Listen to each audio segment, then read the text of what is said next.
Welcome on stage. We are welcoming Team Liquid. Liquid on stage. They have arguably had the shortest route towards the grand finals after beating Mineski 2-0. They were able to beat SG 2-0, had a 2-day break to study their opponents, and come back on the final day to beat Team Secret 2-0. And they're here in the grand finals, a place that they are very familiar with, obviously your TI champions. And they are looking to assert dominance once more here in Kiev in the Star Ladder Arena.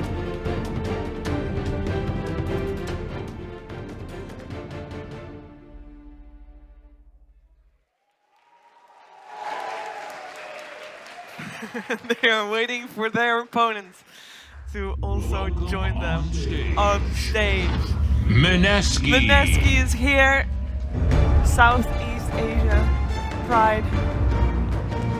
They took an arguably longer route to the grand finals, but are here nonetheless. Obviously, they dropped first against Team Liquid, and then had to play on the Doomsday, that was the Saturday, where a lot of teams were eliminated, and they themselves have eliminated Vici Gaming. They have eliminated SG Esports, and earlier today in the semi-finals, in a 3-game series, they eliminated Complexity to take their place here in the grand finals.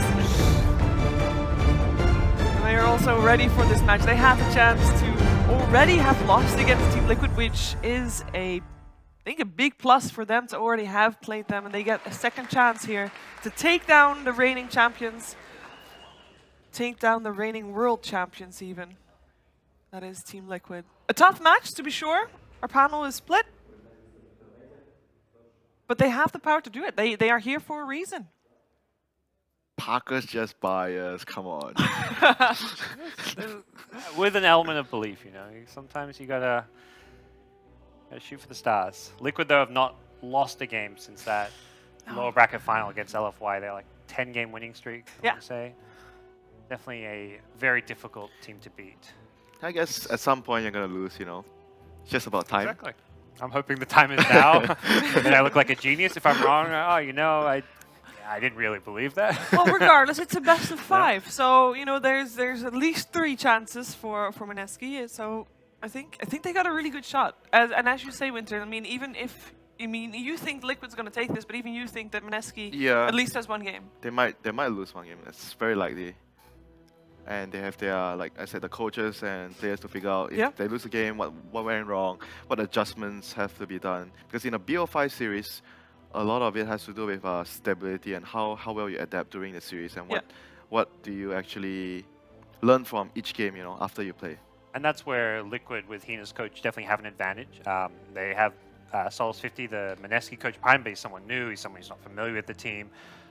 So just naturally, Liquid's going to be, he's going to know like how to adjust drafts to suit his team because of his long-standing history with the team there. So even if Liquid lose a game, they're much more likely to be able to come back and bounce back and change their drafts. And Team Liquid now is also aware that there is a chance of a timeout.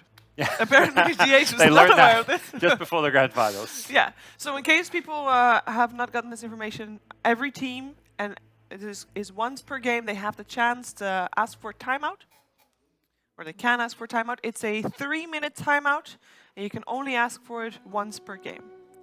And you can obviously not do this in the middle of a team fight. So there is some logic to be applied to that, but it is. It can make a difference. I think it is something new to Dota. There's other esports that have already that have incorporated this. Make a big difference, you know, stopping your teammate buying a Midas. Winter already said that he would use it to stop his teammate from making stupid decisions. So basically, just to give a speech to his teammate if he makes a bad decision. Useful. I don't think that the teams generally would use it this way, though. I'd use us where to get that new Mineski jersey that Ice is wearing. That's a stylish one. He's not wearing a jersey. What? No. So That was a joke. I'm sorry. Okay. I got completely confused there. It's been a long day, guys. Yeah. Parker just, you know, messing around all the time. No seriousness. Marty's having fun. I don't know if he's talking about Dota right now. You think they're talking about Dota right now? Probably. Hopefully. Marty's like, don't pick mid Monkey King again. Don't pick mid Monkey King. speaking again. So Right. first ban, IO. Probably I think probably their hardest hero to fight. They have so many like difficult heroes, like heroes that they are really good at, but this is one of the hardest ones, I would say. Very difficult to win against, very hard to draft against as well. I think sometimes you see teams, they give away the IO, they pick like AA Yeah. to try to counter it, but the games are usually. I mean, you can counter the heal, but it doesn't counter the fact that the IO is really good at securing the lanes early, and you can't stop him from saving his team, like relocate, bring someone out, What do you think is going to be the jabs here for this series? We saw early in the tournament was the Clockwork, then he started doing more Earth Spirit, but then today was the Tusk. Well, 2 games of Tusk and 1 of Earth Spirit. I would say the best hero that he has right now against Liquid would be Earth Spirit, because like I mentioned, it's really important for the team fight. So, I mean, there's still Night Stalker now, so he might actually go for Night Stalker. I'm not sure, but I personally would prefer Earth Spirit because of the team fight, number 1. So, I would want to have at least 1 or 2 heroes that are going to have that solid AoE so that I can actually fight against Liquid. Oh, actually, that's Venom. Forgot about that. Mostly banned throughout today. Yeah. But this Nyx time is it's the also still Enchantress there. that got Yeah, banned and instead. the thing with Venom is it discourages a Night Stalker pick. So if Liquid wants to pick Night Stalker now and it's a Venom, you're like probably like, do you want to do this, But then again, you're like, if you don't do this, they're going to have NS and Venom. Probably also not a very good situation. So I kind of expect maybe Liquid, they will still pick the NS and Mineski will go for Earth Spirit, I guess. No, Sure. Yeah, Yeah, Earth yeah. Spirit. I mean, both mind control. They did have both just now, though. GH. They did have both just now. The first game. I Shaker guess. and Night Stalker. Yeah, Yeah. that's fine. For Liquid, definitely the Shaker is flexible with the offlane and the 4. And even the mid. We've seen the teams like EG and Liquid, if it comes to a good mid matchup for a Shaker, they will send the hero Yeah, but they there. probably won't pick Earthshaker NS first 2. And NS is also not so good against Venom. They might actually just decide to give it up though and pick something else. Because I don't feel good if I have Earthshaker, like just me, I don't feel good Earthshaker NS opening. Do you want the Shaker in the offlane versus likely the Venom answer? Because that's... Yeah, that's probably a bad idea too. I'm not so sure. This opening is more like Okay. more flexible. Well, as we saw last game, yeah, it's flexible because this is Okay. one of the few teams who will run Pugna as a support. Earth, As much as it's Earth not. Spirit or Night Stalker now. Yeah. That's the important question. Think there's for any Mineski. chance of a Nyx? Is that... I mean, a lot of other teams would pick Nyx, maybe less so Mineski. Mineski used to be a big Nyx picker, but recently in this event itself, they didn't pick the hero as much. They have 2 players that use the Nyx. Sometimes they do it off lane, but I'm not a big fan of the off lane Nyx, to be frank. I prefer it on the support position, and Jeffs have been playing a lot of more other heroes, so they go for the NS. Still, NS and Venom is very formidable early game. Like pretty much your lanes, you're gonna win 2 lanes because NS is gonna win. Pretty much like the mid lane if he stays at like one of the lanes. The lane he decides to play, Venom is really strong if you do it carry. You're gonna be able to solo against the offlaner if it's a Earthshaker. And Mineski, especially all the games that they won, they were always very strong on map control and vision. And these 2 heroes are so good for that. Yep. One has team fight, push out. One has vision and catch. They complement each other really well. Just about to say, it's time for Brood Watch. Both teams with great Brood Brood players. Watch, yeah, Brood Watch. Not So, anymore. Brood Watch is definitely going to be a thing throughout this entire best of 5. Yeah, it really is. I mean, Mineski is kind of hoping like, I hope it's support Pogner position 5. Maybe we can abuse it better this time. Anti-mage removed as well. Mushi has not lost a single game on that this season. This season, you mean including the qualifiers, he won all his anti-match games? Yeah.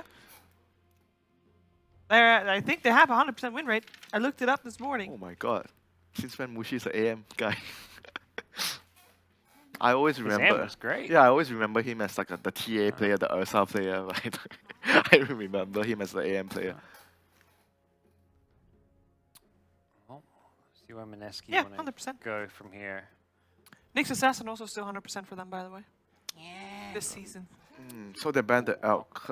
Pretty good hero against Venom. I think that's a really good ban. Because you pretty much like the Venom wants to... You hold a lane, you keep pushing it out, and Alchemist kind of counteracts that, because then you Was farm it more. Mineski who lost to Liquid's Alk the other day? Was it? It was an outgame. Was it? Can't Yeah, I think so, yeah? The second game, right? I can't remember. It's yeah, actually you're right. One of the games they picked Alchemist. Yeah.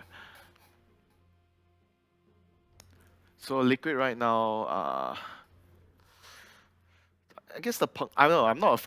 Even though I want to say the Pugna is like a flexi pick right now for them, but I'm not really a fan of like having the Pugna play a position 5 here, like especially against the NS. Mind Control's played it much more than we've seen Kuro play it. Yeah, I actually would prefer that Yeah. and have the Shaker on a support position this game. Yeah, have like Shaker maybe fissure block Yeah. the off lane, get the Pugna some Yeah, levels, they're gonna protect need the to help. lanes. They're gonna need to help the off lane because Yep. it's a Veno. Otherwise, the lane will be very difficult. So perhaps just think- picking a support or Matu's hero. Often they pick Matu's hero. Yeah, and I think the Pugna will lane really well against Veno. Once the Shaker fissures and you get like level 2 easy, he should be fine in the laning. As far as Matu's heroes go, Lifestealer, Necro. What else is there going to be? Jakiro for now. This is so a really it's, good. This is also a really good pick.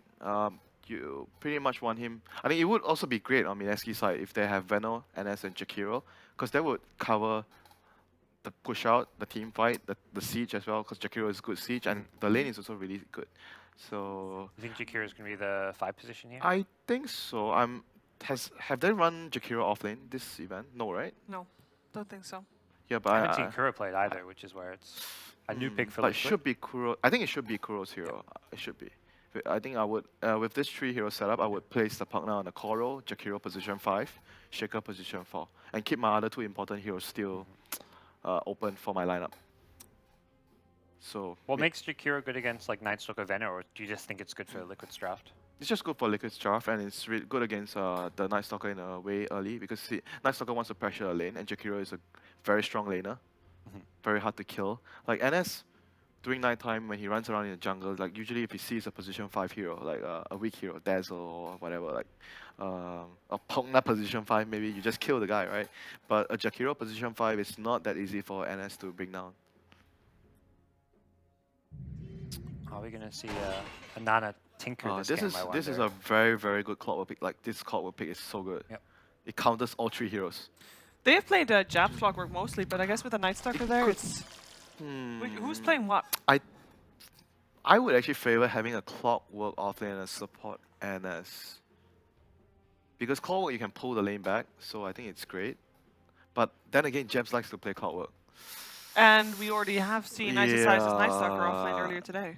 Yeah, but still, like I think I would want to give Clockwork a core position this Yeah. game. Why? Because they have 3 heroes that Clockwork's really bad at. So I want my Clockwork to be strong this game. So my preference would be having a Clockwork on a core role and an NS on a support position. They go for the Lifestealer, the standard safe staple carry, solid in the lane. Clockwork's like, I guess Clockwork is okay because if you do off lane Clockwork, he's just gonna like cogs and it doesn't matter. He's gonna be able to get XP regardless. What if you have both as a support? Ninja Boogie is playing Night Stalker. Nah, No? I don't know. He I don't played like it one game, but Yeah. Yeah, I don't like They- it though, honestly. they had Night Stalker with You know what I Earth would Spirit, I think. you know what I would like this game? I would actually like a Rubik position 5 because there's Jakiro and How about a Bane? Bane is okay too. Solid. Like it's a solid laner. Yeah. And it's pretty good against Lifestealer because of the grip. And Hard to get a grip versus Ice Path and Fissure, though. It's maybe going to be a tough part. They have Yeah. 2 frontliners and they have like Venom Wars. There's a lot of stuff in front during the team fight that can protect the Bane. So I think it's quite reasonable to expect the Bane to be able to grip the Lifestealer unless they get the jump on the Bane, you know. I don't really have heroes that will jump a Bane either. Like they don't have a great vision hero on Liquid side or a very like a Yeah. blink initiate. I mean the Shaker of course, but he's not going to be looking like Still, to jump still a Bane. overall, I think it's a very good pick here for Mineski, the Bane. Liquid right now, Liquid's looking for that 10th pick mid miracle hero. hero. Yeah. and they're gonna look to ban out one of the better Nana hero, and they are probably planning what hero they want, and they're gonna ban the hero that's really good against what they have. What do you think Nana can play? The Tinker's probably not great versus Pug now.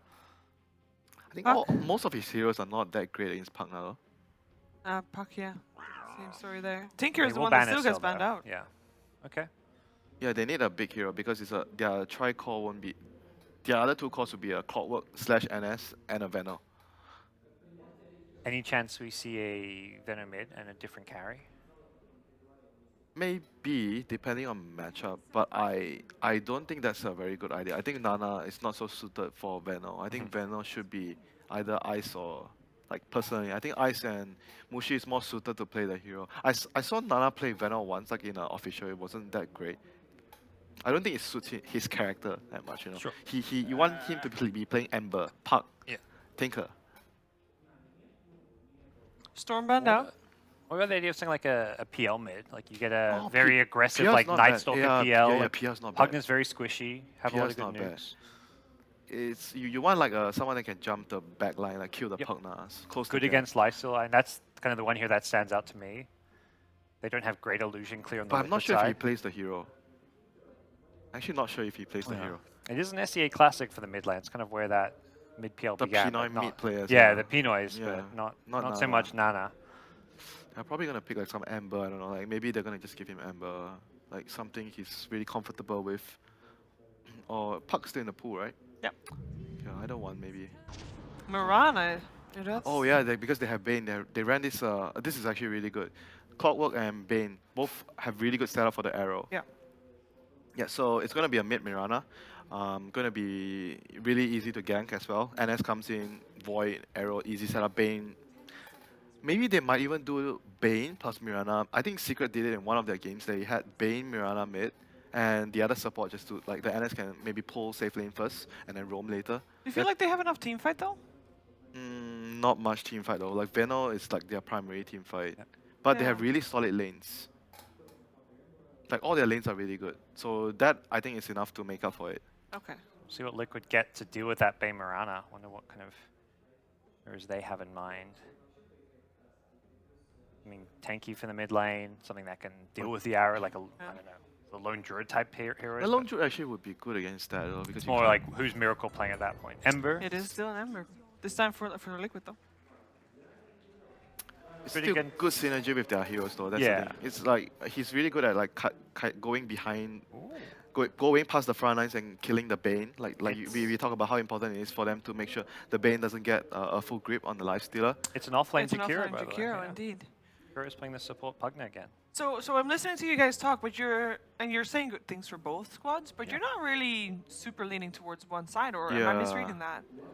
I think it's quite like one of the most even drafts I've seen here. I think both teams have their like win condition and they both have their own power timings with their lineup. Laning wise, I wouldn't say anyone has like a a strong advantage over the other. You know, like both teams have like pretty solid lanes. They have what Jakiro, a Shaker, Pugna, Lifestealer, safe lane, and a mid Ember against a Mirana. Like Mineski will be the aggressors though. They've got the Night Stalker Clockwork, they've got the Bay Mirana combo. If a team's going to win the lane stage, for me it's definitely Mineski. Or if they lose the lane stage, it's because they played it poorly. Well, so it's going to be a fight-heavy game. yeah, I think Hopefully so. for I think Mineski that's what anyway. Mineski wants. Yeah. They want to fight a lot early. They want to find lots of kills, pickoffs, and try kind of have that strong dominant laning stage. Well, I think the viewers would like a fight-heavy game as well, because that is always fun to watch. Ladies and gentlemen, it is a grand finals time, and for that, I will send you over to our commentators, Capitalist and Blitz. Just 2 months after achieving his lifelong dream, Kuroki has now led his team Liquid into another grand finals. This one, the first minor of the Dota 2 season. But on the other side, you have Mushi, the captain of Mineski, a veteran in his own rights who is completely absent from the previous TI, unable to qualify, and whose last grand finals appearance was over 2 years ago. Blitz, this seems like a straight-up story of either continued domination, a start of an era for Liquid, or it's a chance at redemption and rejuvenation of a career on top for Mushi. Yeah, exactly. And this is such a huge matchup because Mineski, going through the loser bracket, you simply just play more games. You learn a little bit more about yourself, more about the other teams. You get to study every single meta, and I think that's going to benefit them greatly as 4-man smoke here, but Miracle going to break it actually, and unsuccessful start. Team Liquid already spamming, well played. It seems like our fans are going to have to hold off on that early action for just another minute, because we're not going to be having any kills before the horn blows. 2 years, though? 2 years. Since And that his was last as a grand finals. stand-in for LV Gaming. It wasn't even with his own team. It's been a while. In fact, the last time that he was actually winning a grand finals, there was a WSG or something he got second at. But that was back in DK Gaming, where they won here at Starladder. Yes, and And Liquid, that was of the course, last time Mushi was like on top of his career, right? But Liquid, of course, they're the defending champions of Starladder, I believe. Yes. Also the defending champions of the universe as they won TI. And here's Truly a the good chance number for them one. to dethrone him. Mineski are going to have that early fight, it seems like, as they go for the aggressive Bounding Rune steal, but unable to grab it as Matumba Man has the quicker fingers here. But we're not going to be having a first blood, it seems, as both teams will part their ways after a small bit of harassment. So an aggro tri-lane with Nana on the Mirana and a Clockwork Bane for the setup against a Lifestealer. Is this actually a tri-lane that you can win as Mineski? I think it is. It's very strong. The downside, of course, is that if you mistime things, Matumba Man can always just rage out. And the upside here, too, is that Ember versus Veno is not as Veno-sided as you might think, especially with the help of this Earthshaker.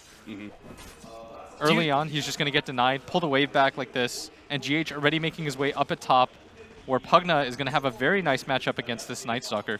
Do you think that is part of the reason they're running this aggro tri-lane, is they want to help keep the supports locked down somewhere so they can't interfere with that strong 1v1 mid matchup? I think the way to beat Liquid is to try to disrupt their lanes as much as possible and hope that they don't get to pick all their teamfight heroes. But as we say that in mid, a bit of an engagement as the Clockwork comes in. I do feel like Mineski, though, does match up pretty well against them. They were the closest to taking them down throughout this tournament in that game 1 with a very strong laning phase. Of course, Liquid, you can't really sleep on them ever. Yeah, he's just taking it to Miracle right now. Already down, has no tango for another 40 seconds, so he's having to ferry out himself right now. But they are going to go for the kill on the Courier. Jabs unable to make it in time, though. So a successful delivery with no rebuttal. So we're just going to have a Bane Mirana here at this bottom lane, as you can see with Matumba Man on that Lifestealer, backed up by Jakiro. And looks like GH on the Earthshaker is already roaming up to that top lane, as you pointed out. Trying to upset the balance a little bit of this current laning phase. A Night Stalker versus a Pugna at top. Yeah, and Liquid just prioritizing this Pugna very heavily, as well as this Earthshaker. Curious to me that they were willing to give up the Venomancer in exchange for this hero. Just how it just shows how highly they value this hero, especially played by GH. It can also be played by Miracle or Mind Control. We've seen it in pretty much every role for Liquid. Yeah. Pugna to Crepify into a deny on the range creep, always a win. They seem to be prioritizing. Winner was actually thinking that maybe they would put the Clockwork as the core, simply because he felt like it was such a good Clockwork game that they would prioritize that. Instead, we're going to have Ice's Night Stalker, which we saw obviously in the previous series. Do you think that's a worthy Night Stalker being able to get a solo 1v1 in his safe lane? Is that hero actually worth that kind of, I don't know, I guess opportunity? Yeah, I think it's even more important actually for the Night Stalker to get very good levels this game, because it's really hard for them to start the fights. And Clockwork, yeah, you can hook in and do all that stuff, but for the most part, they'll get 4 staffs, they'll be able to get away from that. And so you need to set a very good early game pace. And your Clockwork eventually will switch off with the Night Stalker anyways. If Mineski plays this as planned, then I'd imagine that Ice, similar to the game against Complexity, tries to get as aggressive as possible once he just has that baseline of items, and he'll allow this hero to get his levels anyways. Now, is that during the first nighttime, or are we talking about like more second nighttime where he has phase boots and such? First nighttime, if you don't get a kill, it's not the worst thing in the world. Second nighttime is most likely the one that's going to be the most important, because that's your tempo controller. That's the one where you really start to take some towers out with it too, once you get a kill or so. That's how you begin snowballing, right? It starts with the laning phase, but then you really have to follow up with that tempo controller dominating the game. A setup here, sleep into an arrow, onto the Jakiro, and not a whole lot of help is going to be coming from this Matumba Man Lifestealer. So a free pickoff, free first blood for Moon. Very easy setup for them, and Kuro not going to have the best time of it as a 5 Jakiro. Not a lot of defensive capabilities, and it's not like Matumba Man can swing over and help him anyways. He's got to focus on the creep wave under him. Pugna now has a soul ring. Does he start winning this lane once he gets like level 4, level 5 and can spam out so much, or is it still Night Stalker favored, especially now that it's night? I thought it was actually pretty 50-50, but if you'd imagine that Pugna wins most matchups with his ability to spam, but it's Ice. Nice snatch up there, mind control, and Pugna's so fast, but apparently not fast enough to get ahead of Jabs. That being said, Jabs doesn't want to be running into Miracle. Too many creeps in the mid lane for Mushi to push out as that Venomancer. Yep. And if you look at Night Stalker's build, he came to the lane with the Stout Shield and the 2 Enchanted Mangoes. NS with 5 HP regen a second doesn't care too much about this as a bottom. Ninja Boogie going to be the target. Ninja Boogie has to do something here. He's going to try and sleep himself. Actually doesn't get hit by the enchant. He might not get this kill. And yeah, they're not going to be able to do it. Bane's just simply too tanky. Seems like such a battle ready here. Jesus, Jabs won't let Miracle well enough alone, man. He is actually chasing him so far in. Looks like he wanted to try and get the kill before the 5-minute shrine rotation, but a bottle fill up allows Miracle to be pretty healthy, and it looks like he's just going to be clearing through the stack, trying to get his level 6 off of that, rather than focusing on laning. Yeah, and it doesn't really feel like they're prioritizing this laning too hard anyways, as Jab's going to come in. He's got the cogs, he traps both of them. Oh no, Neither they're of them both going to get the shrine. Jabs eats his way out of the cogs, battles out a little bit more with the battery souls, not doing a whole lot of damage with the help of Mushi. Oh, what a deny from GH with the enchant totem. Actually, play Matamba Man, he tries to go for that one too, unable to do so. So at least Mineski do manage to score one of those kills. Great rotation from Jabs, really making the read. But what was that about? The fact that Matamba Man made that rotation as well, all the way over to help clear through that at bottom, Kuro gets arrowed up. A few more right clicks will do it. One more should complete the job as they get the kill. No follow-up kill from Matamba Man, just a level 4 lifestealer. And I think they were trying to be a little bit greedy. He wanted a shrine as well. Yeah. They just wanted to do a triple shrine, but they saw the creeps. They're like, maybe if we farm these first. Yeah, let's use our abilities first, lose a little HP and mana, and make that shrine all the more efficient. Right? It's a little bit too much min-maxing from Team Liquid, as they're going to pay for it dearly. Even with the deny, that's going to be quite annoying for them. As laning phase-wise, this is what we talked about. This is where Mineski is going to be strong. Liquid not seeming to prioritize him. Looks like a sandwich up at top lane. Trying to catch mind control here, but GH is able to run some interference here. And Ice out of mana isn't going to be able to pursue underneath the tower. He is still doing very well up at top. He's level 6. This mind control Pugna still only level 4. Hasn't even picked up his level 5 yet. 6 minutes into the game. Not picking up darkness at all, just going for the 303 build here for just the extra presence in lane during this critical period of time. And you could see it paying off. Mind control not level 5 yet. Oof. He moves really quickly. 523 move speed when he has phase on, 441 base without it, and he's one of the few heroes that can actually keep up with Pugna. As middle lane, Kuro's there, but they do already have a ward place. And the ward vision in this game has been so good for them. With that ward pace, they saw Jakiro come in. Mushi's going to get gone on. GA trapping around behind, but bottom lane, they got to sleep into an arrow combination on Matamba Man, but dive into mid lane. They are going to be able to finish off that Venomancer, but Ice is looking for revenge. He's going to wait for Miracle. He's poisoned up, and it looks like he's just going to be caught by the Void. Gets the chains out a little bit deeper, but the Void will manage to secure the kill. Ice. Already starting that tempo control. Yeah, he was really trying to wait for Miracle in case he was trying to TP, save that Void, but had more than enough damage from the Venomancers. Gale as at bottom, the tower's going to go down, and it's actually Mineski that's just setting a blistering pace. Up 5-1, 3k gold already without a tower taken. That's going to change here in a second. Should go to 4. Jabs. Actually not. Okay, now he's going to headbutt into Matamba Man. Not really the place he wanted to be. Unable to get the cogs on the other side. Matamba Man stuck in. Oh, that was not the Fisher. Jabs is going to be able to get away as a result, but there was also the Night Shadow anyway. Another sleep, and not an arrow. It'll be Night Stalker setting up for this kill on Kuroki. Yeah, and he should go down here, and he does. Nothing they can do. What a pace being set right now. They do have a lot more team fight than they did in the previous game against Liquid, where they had like one stun, nothing that went through BKB. They had some difficulties there. This game, a lot more balanced. And this is what I was talking about. Going through the lower bracket, it is more difficult because you have to play more games. There's more opportunities to get knocked out. But at the same time, you learn these things about yourself. You learn where your draft weaknesses are, where people are punishing you. Another sleep. This Bane-Mirana combination, which we have not seen too much of in this patch, previous patches had this as kind of the OP support duo. It is destroying Liquid. It seems like their style of breaking apart quite a bit and playing pretty independent on their cores. It just means there's no saving grace for when the sleep arrow combination comes in. Yes, but it does remind me sort of EG like 2 years ago, when if you shut down Sumail, there's always Universe and Fear that's going to be farming. If you shut down the other two will take over. That's always the point of concern with Liquid, and it's even there's the supports that can come into it. Remember last game they were down 6-0, and they dominated that mid game. Yeah.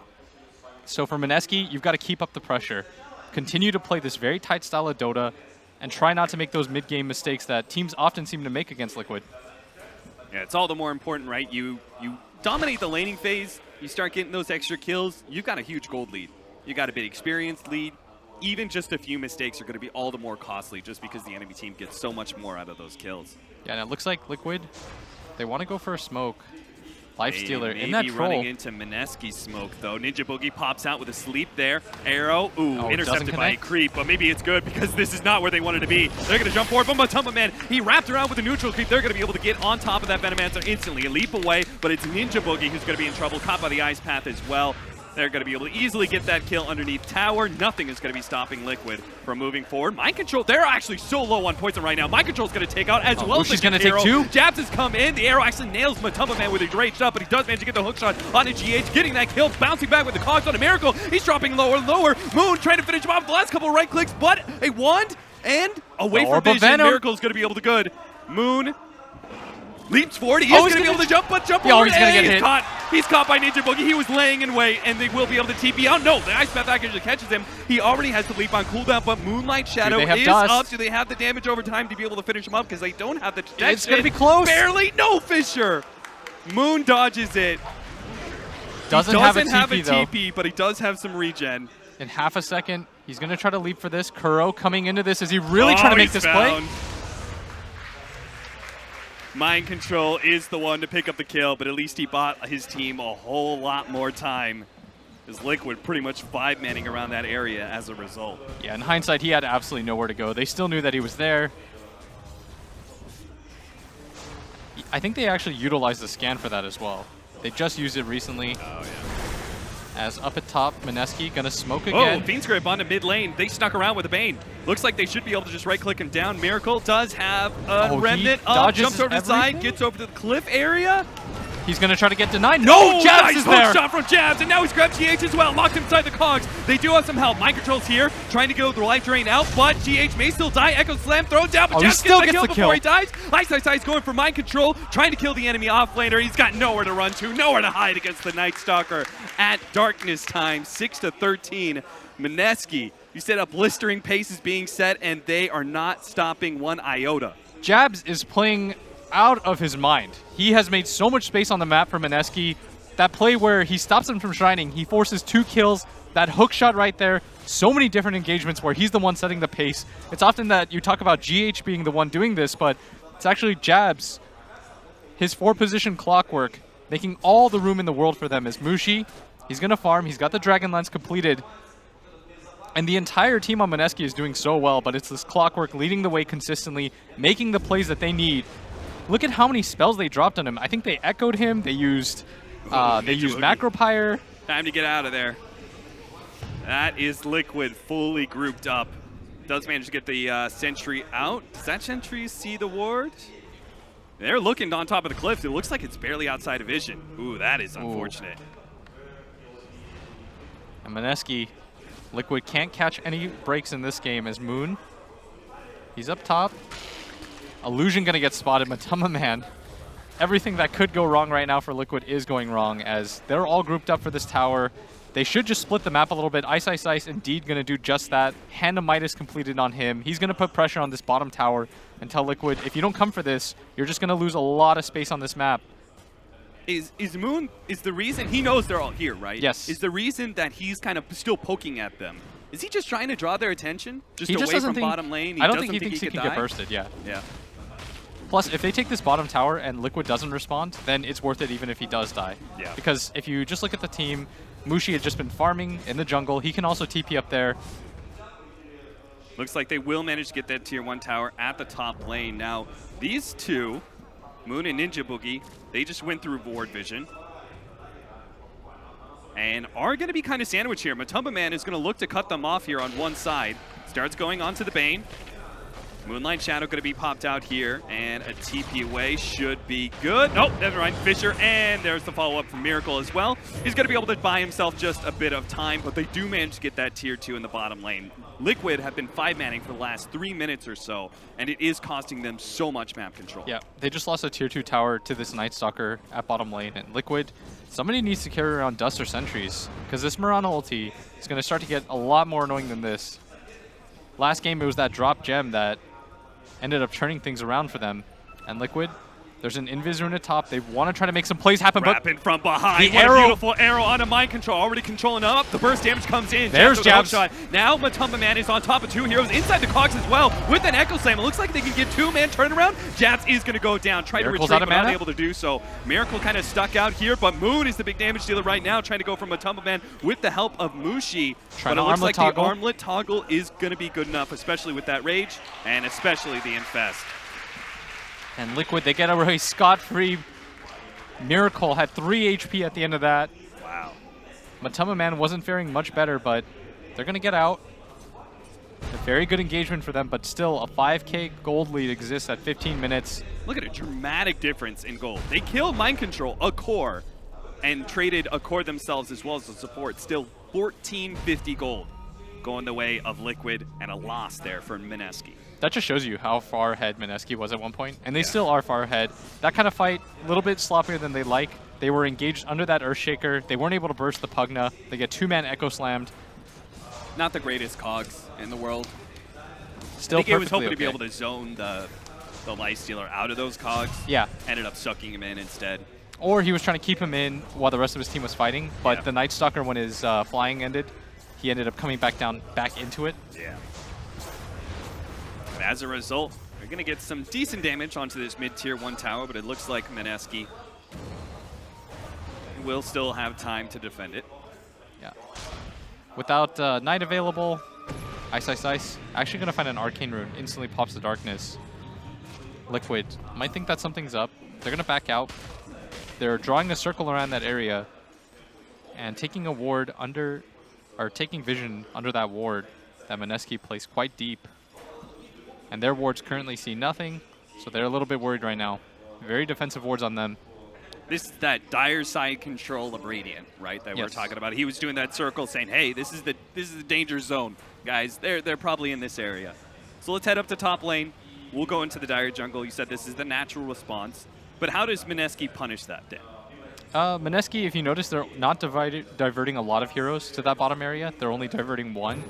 And Liquid is just presuming that they're there. But as we say that, Ninja Sleep. Boogie. Into an arrow. Just trying to give Ninja Boogie time to be able to escape. Now, Ninja Boogie's thinking about turning here because he does have some allies coming in. Jabs. It's not going to be able to stop that drain, it looks like. Mind Control does manage to get that freebie. So if you just show one hero at bottom, Ice, and you're shoving in the rest of the lanes, you're farming the jungle, this is how you're going to get really far ahead. And we talked about that 5k gold lead. Well, since then, Liquid's gone to kill, and they're still down a further 3k gold just because of this farming advantage right now. Liquid feel like they have to 5-man. They feel scared at every avenue, no 4 staffs on them at all. They feel like this Clockwork can just kill anybody on the map right now, so they're not willing to risk going alone. They are going to get a tier 2 tower for their troubles, but look at bottom lane. It's getting shoved in. Mid lane being protected by Mushi, who's got quite a lot of levels due to that XP talent now. And Almost has a BKB. Yeah. I feel like we've seen some decent wins here for Liquid in the past minute or so, and yet that net worth chart has not changed. That's kind of like that farm efficiency you're talking about, right? The Yeah. fact that Liquid do have to 5-man, even if they do get a kill or two, it's not going to make that much of a difference and an advantage for them. Even when you get that kill, that's what, 200 gold on that Bane. You grab a tower, that's 1,000 gold for everybody on your team total, but Mushi has been farming this Triumvirate. The rest of the team has been pushing out lanes, farming, and it's only really a Bane that you lose. He respawns quickly, you can smoke, make a play. They're drawing the arrow up as GH has a Blink Dagger surprisingly quickly. Yeah, this is a huge swing, right? Now they can punish the Mirana when she's farming so brazenly. They can actually win team fights potentially. But we also have another item that's big. Mid. Mineski do have a BKB. It looks like they managed to get the initiation up at top lane, but Mushi got actually his popped the BKB and a BKB before they managed to get the initiation, while mid lane is controlled up by the Fiend's Grip. Do they have enough damage to be able to finish off the Ember Spear before he jumps away? They used the hook shot at the last second. Really well played by Jabs just to get that extra bit of Oh, and disable. Matumba Man is now in trouble. Dead? He's fled by an arrow. He's gone. He had no rage. He used it at top lane. And this is a trying to kill BKB Night Mushi. Stalker. They're just going to keep running him down underneath the tier 3 tower. Fortunately, they do have to decrepit fight plus the shrine. That's going to Oh, help they're a lot. going in far Moon for trying this. to finish him off with the extra bit of magic damage. There's life drain from Mind Control. And Mineski, are they going to be punished for this? A bit of an overextension where Moon's going to take a lot of damage on his way out. Even a little bit more. the Magnifier fire's is going to gonna burn burn him him. out. He turned around for the arrow, and that is just enough for them to be able to get the kill. What an overextension by Mineski, a costly one at that. Still, they lose the Mirana in exchange for the Ember up at top. They drop everything on that Venomancer, only for him to pop his BKB, walk away. Very good purchase by Mushi, going for that defensive item, trying not to blow his lead. A BKB completed on the Night Stalker as well. And so Liquid, their team fight, effectively neutered. Almost entirely magic damage right now, as without the stuns, Matama Man, even if he has a lot of physical damage, he can't lock anybody down during the time they're BKB'd, and he's also going to be forced to run. So at this point, we shouldn't, if we're Mineski, right, we don't want to see these kind of split up engagements too much, right? Don't we just want to see them kind of 5-man into Liquid and roll over them, since they do have such a big team fight advantage now with these BKBs? I don't necessarily think so. I think you still have to play a little bit greedy and go for these kinds of plays where they split up. Because if you just 5-man, it makes it really obvious what your team is doing, which is why they were able to set up on mid in the first place, right? Because they showed somebody top, they showed a look. If you don't make those kinds of risks, then all that happens is the team outfarms you. If Liquid sees 5 heroes down the lane, they get 1 kill, it doesn't really matter.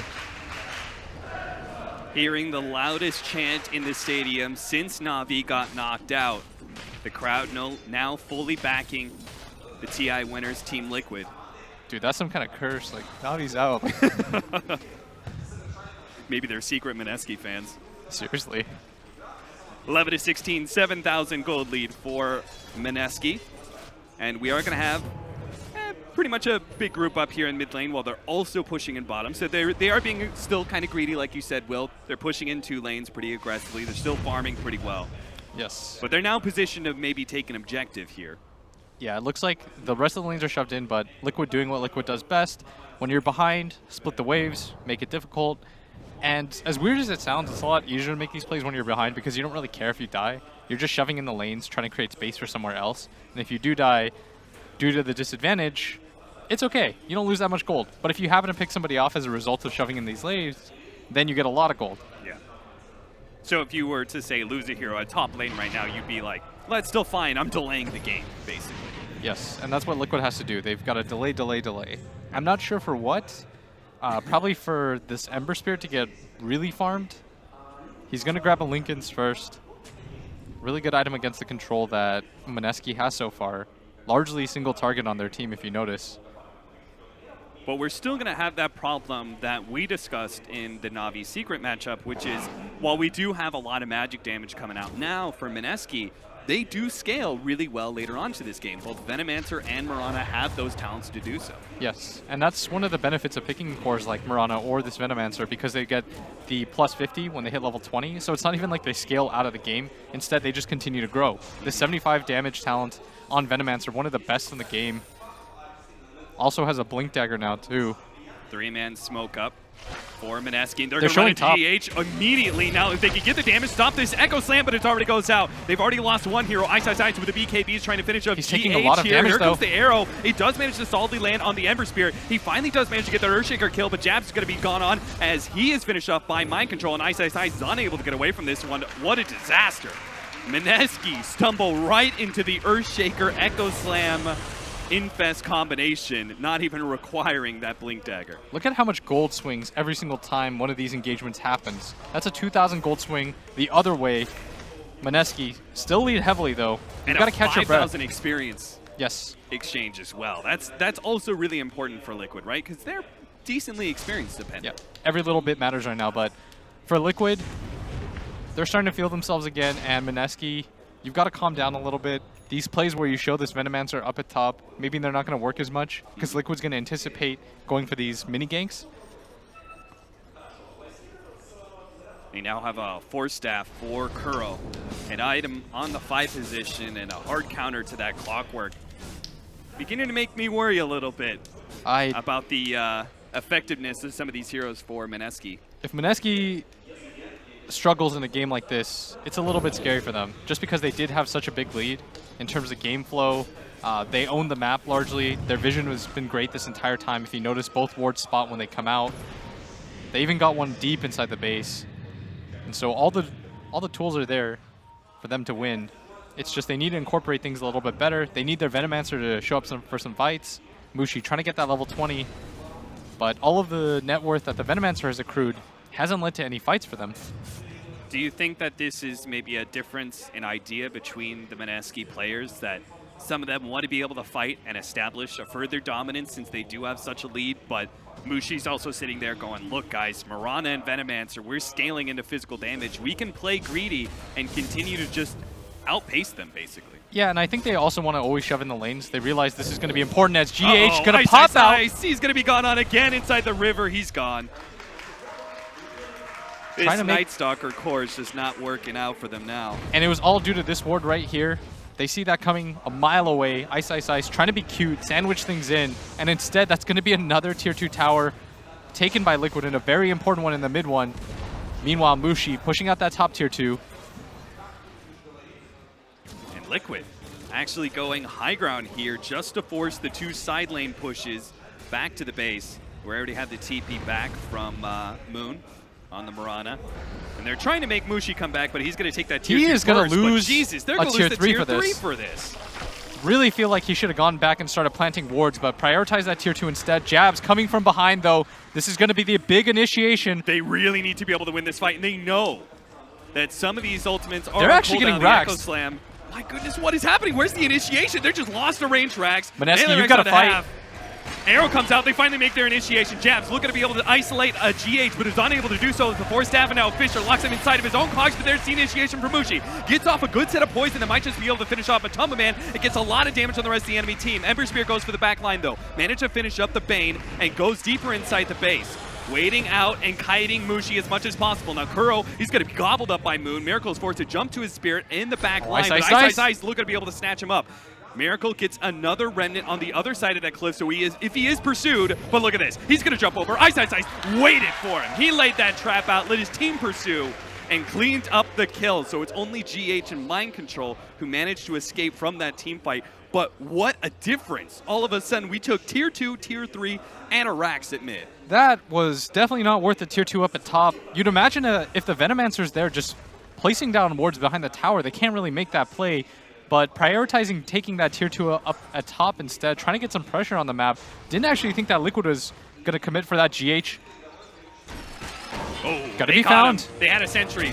GH, he is not the one with the this is going to be a free Roche now. That was Curl earlier, so he has no defense mechanism himself against the Clockwork Cogs. Lifestealer trying to go for this Venomancer. A little bit of miscommunication as Open Wounds and Decrep are used at the same time. Mineski, they wanted to try to go for that Roshan with the Earthshaker dead. Not willing to commit, though. I mean, if you're Liquid, you could certainly fight that, right? With all the ultimates on cooldown from Mineski. You can at least spam down. Yeah. You can blast from range. You've got an Aether Lens on your Pugna. Your Jakiro can just throw his Macro Pirate down, buy enough time. Still holding a 6,000 gold lead, I should point out, for Mineski, despite losing so many objectives recently. And this is tactical pause time. That's what it looks like for me. I got no idea what he just said, but he is saying go. Looks like they just needed a second. All right. Matuma Man laughing. Maybe they found out you heard GH in the interview. Didn't know about the pauses. Maybe they finally decided to make use of them.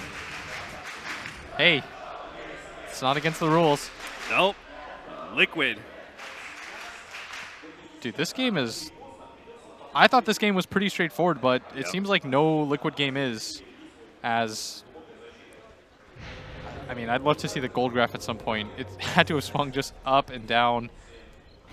A BKB for the Clockwork. That's a significant upgrade for a support to have. And then we also have an interesting build for Ice. He's really trying to turn himself into a... like, he's a core obviously early on, but you always wonder, like, what does Night Stalker do as a core later on? Well, he's trying to build damage. He's gone the BKB early, which we saw, but now he's got a Radiance queued up. Yeah, really nice item against the Ember Spirit, who loathes to build an MKB or any item like that. In general, he's got a lot of evasion stacked up on him. And it's he's not got a like Solar Crest. He's got high armor, high HP. It's not like he's going to be a hero that's targeted right away, right? So his longevity in a team fight with that constant burn is going to pay out. Oh, this is going to be quite a big fight. Moon can't get up there, though, as Liquid They're up here as 5. Mineski, can you afford to take a 4v5 fight as Miracle going to be the Baiting out first one Miracle right found? now. GH is going to make his initiation, but a sleep goes down, helping to save the two-man Night Stalker. Cogs? Now they've got him inside the Cogs, and they've got the Fiend's Grip as well onto the Life Stealer. He's locked in. Here comes an arrow as well. On top of that, he gets nailed. They finish off 1, take mind control as well. The 2-man down for the Cogs now is going to become 4 as they chase Kuro up into the cliffs. You can't hide from the Night Stalker. Miracle manages to get out, but his team all going down. Now is the big choice. What do you do, Mineski? Do you go for the Roshan or do you try to assault the base? Roshan's going to be their call. Not enough time is Liquid. The upside of being low-leveled and behind is you respawn quite quickly. So Mineski may not have even been able to take real objectives by the time they got to the base. So instead, they're going to take that Roshan, see if they can also keep mid from being pushed in. So well done by the support combo. Jabs getting in there, getting the 2-man Cogs on that Earthshaker and that Life Stealer, setting things up. And that Cogs, it also made it difficult for Liquid to get to that backline where the Bane was just Fiends gripping Matama Man that entire time, which set up the arrow. Very well done by Mineski. Now, Miracle's build, are we giving up on Life Stealer being the carry for this game? Is Ember Spirit taking over the true physical damage dealer now? I think they just realized because of the BKBs that have come online so early, he can't really go for that magic damage build. Something like a Maelstrom or a Radiance, it just won't have as much impact. So what's the next best damage item that you can go for? This Battle Fury.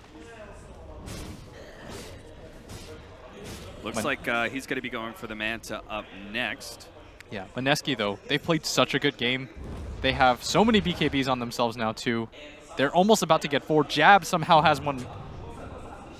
His Hand of Midas paying dividends now later on into this game. A later BKB for Moon, who hasn't needed one for the most part.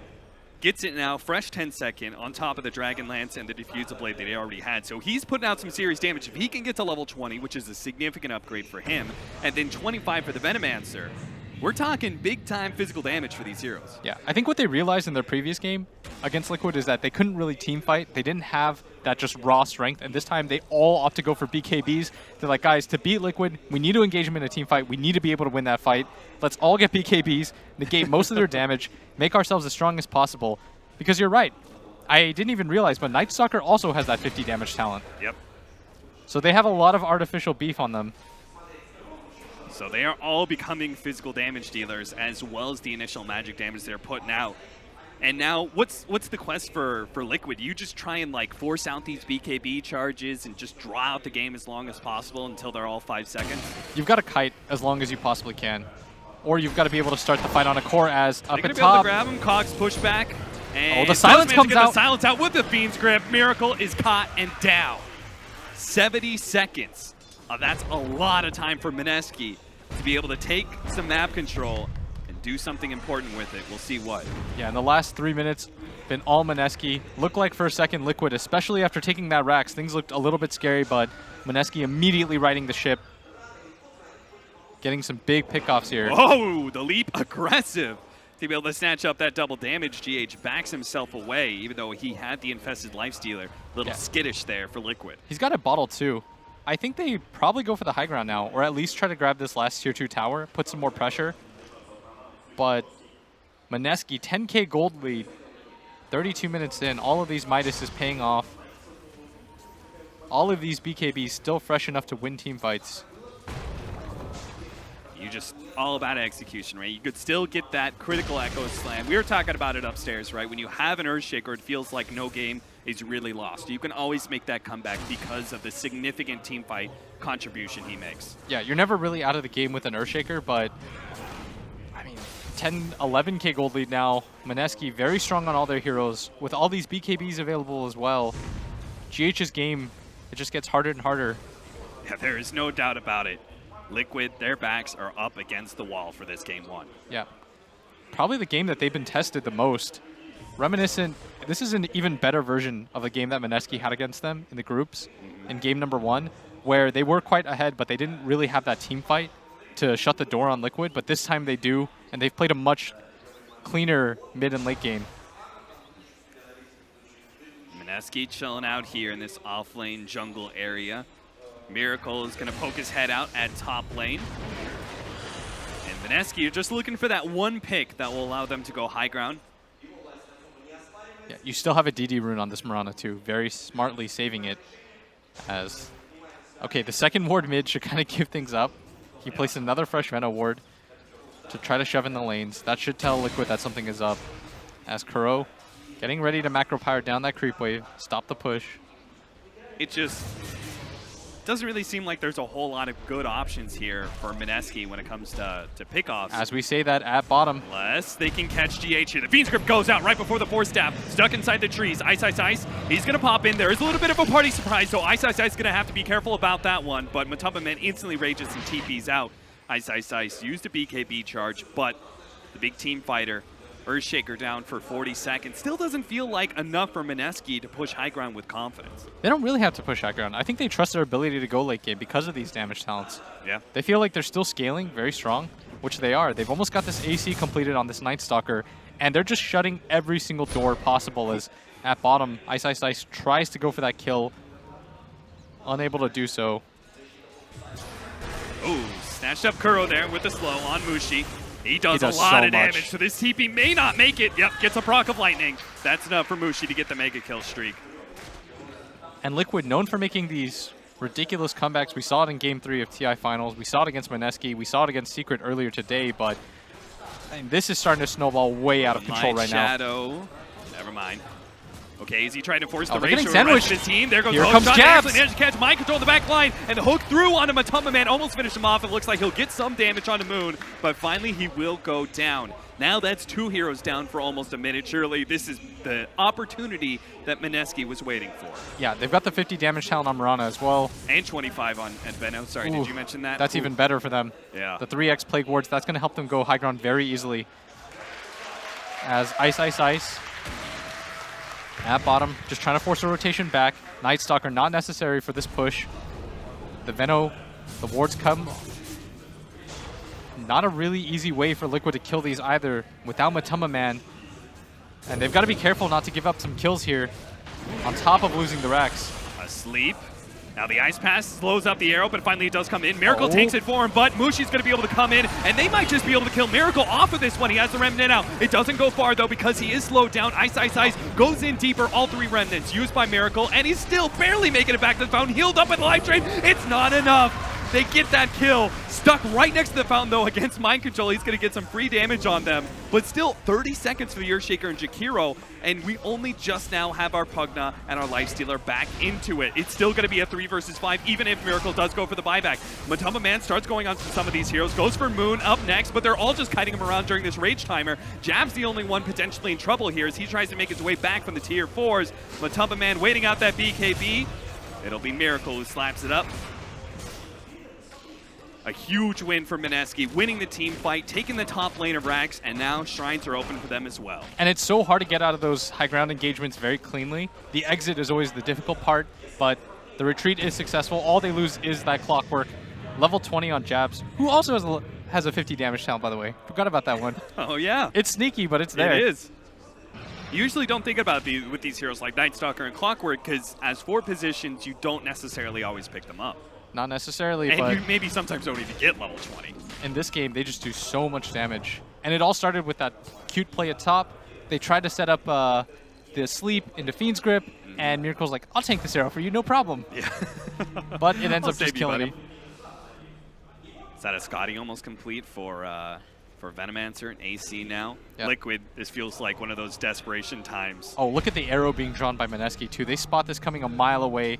They realize nobody's shoving out top. They're even going to scan for this Mineski. They are so on point right now. Complete read by Mineski. Now Liquid, they're just going to go deeper, right? Maybe they're going to be sloppy. Maybe Mineski are just sitting by their mid-racks. But no, they're sitting all the way back by the fountain. That ward uphill will not be able to see him. Moonlight Shadow even coming out of. They see the ward placed down, so they know exactly what Liquid are up to. But are they going to be able to still win this team fight? Ice, Ice, Ice moves ahead, instantly pops the BKB ahead of the Echo Slam, and now GH's initiation is null, and Matumba Man stuck in a really nasty spot, caught by the Fiend's Grip. On the left-hand side, Kuro already down from both Jabs and Mushi. Only 2 make it out. Mind Control was able to make his TP away. And Miracle survives, but this is looking like the end for Liquid in game number 1. This is looking really rough right now. If it was any other team, we'd probably say this was guaranteed over, but Liquid, we give them a lot of wiggle room, but in this game, it's been all Mineski.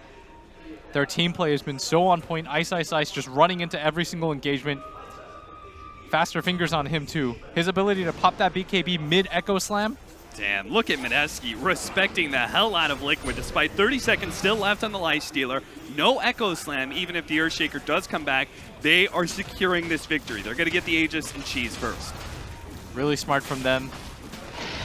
Who's it go on?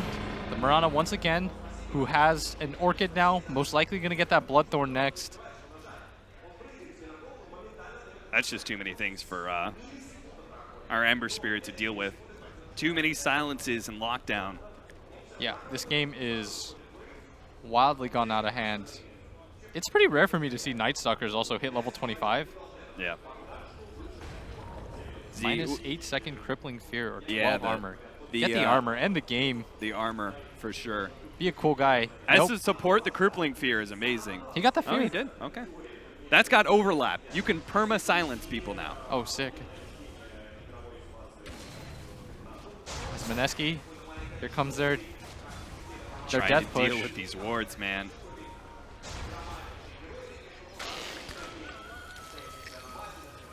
All right, Mineski actually backing up as it turns daytime. Yeah, they're going to reset things. The Rocket barely going to glide over Miracle, revealing his presence, but he's already TP'd out in anticipation for the fight, but it's Mineski that resets things. You know, I'm all for not going high ground. I Yeah. think it's so difficult to go high ground 5 versus 5 in so many of these situations. I just thought, you know, with a 30,000 gold lead, Mineski would finally take that, but they're still taking their time, controlling the lanes. Maybe they find a pick-off that gives them an even easier opportunity to hit that second lane. You've got Liquid on the ropes. Secure this win. Shove out your lanes. Make absolute certain that you're going to stomp them. Look at poking it with the double damage on Mirana, the wards as well. This is a lot of respect given, though. Yes, it is. I mean, the fact that they're doing a little chip siege on the tier 3. Mineski do not want to screw this up. Yep. And it would be a legendary comeback if Liquid is able to make it happen. I just don't see how. It's going to take some amazing initiation. Yeah, it's all going to come down to what goes off first, the BKBs or GH's Echo Slam. Because the Echo is the only thing that can save you at this point. Yeah. That stun allows to follow up with the Ice Path and the magic damage that floods in from all sides, right? Jakiro and Pugna both going to be able to get a lot out. Miracle can throw down his Remnant combination on you if you're locked up like that. Yeah, with the tower down, though, I think Mineski, their Trepidation will fall. They shouldn't be so scared anymore. They're going to grab this range Rax. Wards. The Venom wards are so good at this. Nobody wants to go out and kill those wards because they're kind of in an awkward position, especially with GH wanting to wrap down in the south side here. There it is. All right, Liquid, you get one shot at this. GH preloading up his totem. Looks like they're not even going to get that opportunity. Mineski are actually retreating just ahead of GH's smoke out. Mushi, though. Maybe not. They can catch Mushi here. Blink Echo instantly up. No BKB. Japs tries to intercept the hook drop, but he actually ends up with a good force staff, and Mushi's away with the BKB. Now the Cogs holding in these heroes. Matumba Man is going to be kited around, but Mushi not feeling comfortable with Miracle still on the loose. They're going to try and get Nana back into this one, and nails an arrow onto Miracle. Oh no, that's a free kill now. Miracle locked down, pops a sleight of fist, trying to dodge something, but he can't get away. Ice, Ice, Ice chase down the Pugna as well. That's 2 cores down, and Liquid, no buybacks on either one of them. This is surely no more respect, Mineski. Finish off Matumba Man and end this game. They know he's in there. They're letting the distancing this creep ahead of the others. So Nana is so good. He's allowing the creep to run forward. They kill Kuro first. Matumba Man's just like, no, don't die on me, creep. All right, they're just going to focus on the Rax for now. They don't care. They're like, pop out. See what happens. Yep.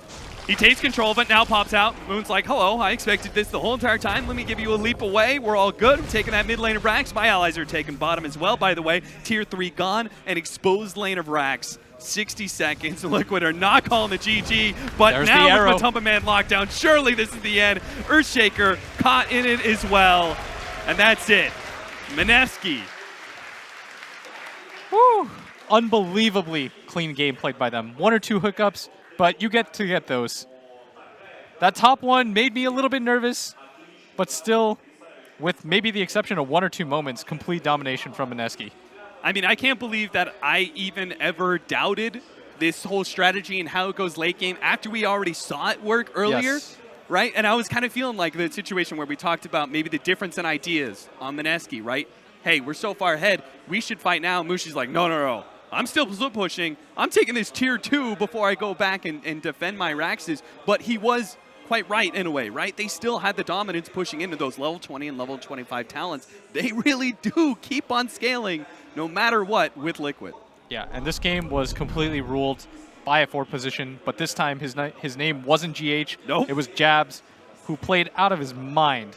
Destroyed the laning phase. Really did. And the team fights. Some of those hook shots, ooh. He was so fast in reaction to even his attempt in that last engagement where the Echo Slam goes down on the Venomancer. Jabs instantly turns around, throws out the hook shot. Creep was in the way. It didn't work, but it was the reaction time that impressed me there. All right, we're fanboying too hard. We've got to leave something left All for our right, analysts. it's only game 1.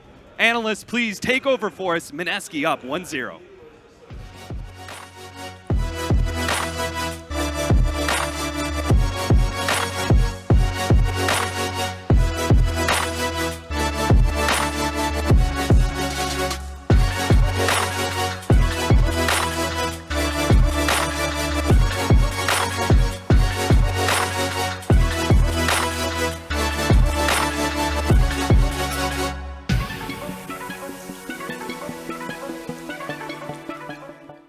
Mineski do it, the first team to have taken down the TI champions here in Game 1 of the Grand Finals of the Starladder I-League Invitational. And who better to break this game down than the 2 resident players from Complexity. Hello, Kyle. Hello, Moo. Welcome to the panel.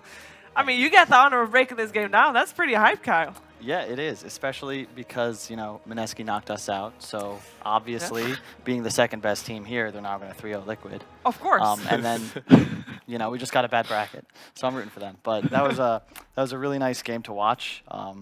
There's a lot to say about it. You want to start from the beginning?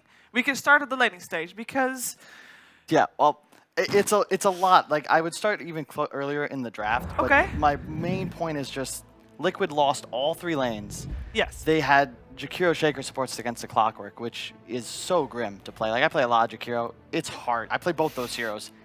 Like, Moo's giggling because he knows it's a suffer. Hero But Shaker Moo- versus Clock and Veno. But Yeah, you said, yeah. Moo, I heard you say you don't like Clockwork. I mean, when you got Pugna, Jakiro, and Shaker to kill, Then it's okay. it's okay. Okay.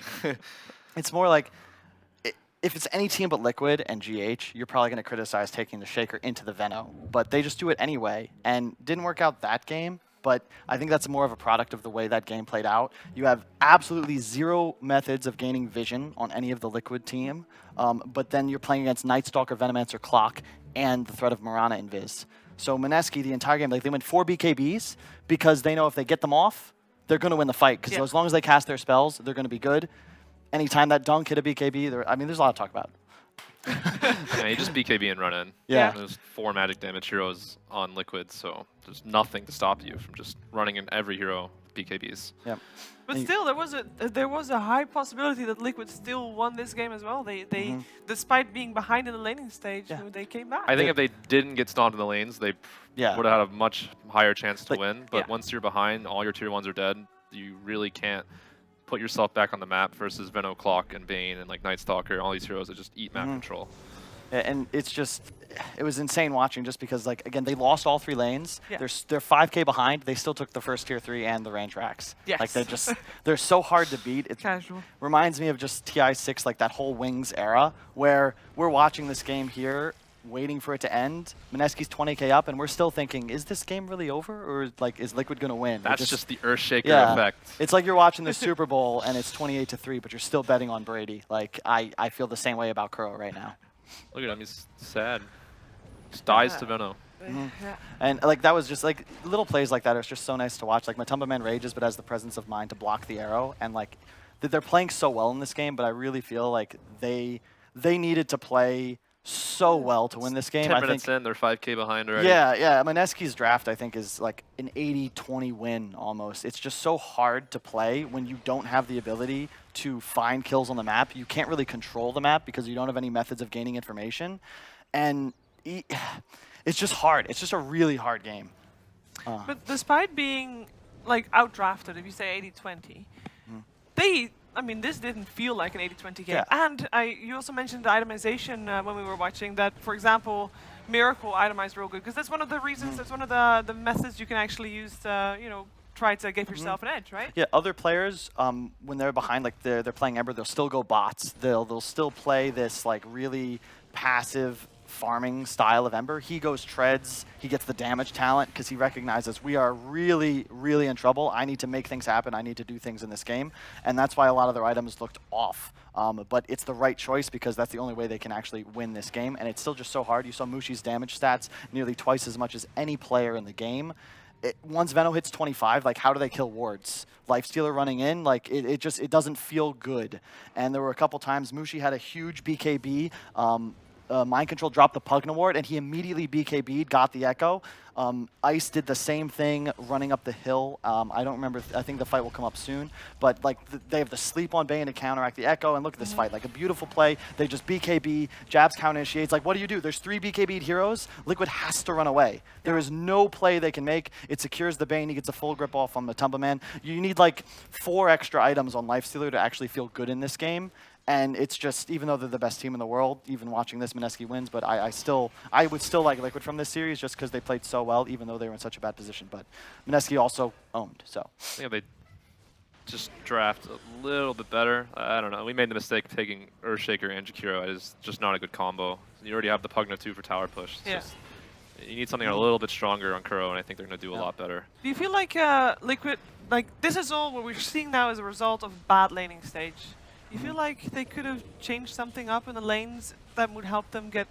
I don't think there's much you can really change. No. You can't lane the Pugna versus the Bane Mirana aggro. They just run in with BKBs. And that's the thing, like, when all the BKB, I call like the win window, because when the BKBs are up, you have to run if you're Liquid. All they need to do is run in, nobody dies. This fight right here was the first time Liquid got real initiation. They're immediately going to take out both of the Mineski supports. But it's like they're 30k behind, and they finally got this off. They would have killed everyone if there wasn't 30k gold deficit. But look at it, it's because it's daytime, there's no darkness up. Like, this is the window they were looking for the entire game, but it's just too late. And to go into the laning phase again, Mind Control started Boots in that game, and then he's in a 1v1 against a poor man's Shield and pooled Tango Nightstalker. You do not win that matchup. Their tri-lane, there's a Bane against them, and then, as Moo said, there's a Jakiro and an Earthshaker, and you just not enough damage. They're both countered by Clock. This game, Clock kills every lane for the first 10 minutes. It feels really bad when Jabs can just show up. You're dead. Yeah, and I mean, on top of Jabs, obviously playing a really good Clockwork, he also is a drafter for the team. Partially team effort, of course, but... it's an absurd amount of hero damage. He was like 3k behind the Mirana. Clock always has a lot of hero damage. Yeah, but he's the MVP, Moo. We're trying to hype him up. Come on. He's hype. Midas into BKB. He's hype, but, you know, it's Clock versus Earthshaker, Jakiro, Pugna. You hook one of them, they're gonna die. Moo's a draft downer. He doesn't believe. He played well, dude. I'm not giving up. It's a great Clockwork like game, though. You know, I don't want to milk the guy in the first game. I get you. I was just also really impressed. Mushi and Ice have always been, legends of the scene for a long time, and I swear Mushi would be one of the best 3 players in the world if someone else with this little guy on his shoulder was itemizing for him when he played Medusa. Because I swear, it's like Blade Mail into Lincolns, into Manta, into like a BK, and I'm just like, you're not doing any damage, man. And you could see like the Liquid draft here. There's no damage on when the BKBs come out, and it's always going to feel bad. And that's kind of the tell of the game. Everyone on Mineski played well, but I wouldn't say there was really a single MVP. The draft was great, and they executed well. They win the game. They did indeed. Now, there's obviously still at least 2 more games, because it is a best of 5. Yeah. And you said already, like, you're still thinking Liquid? Because I think Liquid. Yeah. I think Liquid. They lost all 3 lanes. They're heavily outdrafted, and it still feels like they took the first tier 3. We're also salty because we lost to Mineski. But then you want Mineski to do well. No. You want to lose to the winner. No. No? No. What do you mean? Then we get to call ourselves second place. I mean, yeah. I'm not sure if that's exactly how it works, but it's a minor. Like, the points aren't that bad. Like, the key is that we got points. Yes. And right now, 30 points. Only 4 teams per player. Only 4 teams in the world have points, guys. So it's good company. I mean, every little bit helps. We're the 3rd team. That's not bad. 3rd out of the zillions of Dota 2 teams in the world. Zillions? There's probably loads of people. If you can count a stack of me and my friends, then that's a team Okay, as well. okay, So, I yeah, can count that. Zillions. Yeah. It sounds like an NA Open qualifier stack. You guys might make the semis in one of those. Yeah, we are gonna have a short break, but when we're back, it is time for game number 2 here for the grand final. So just stay tuned. We'll be right back.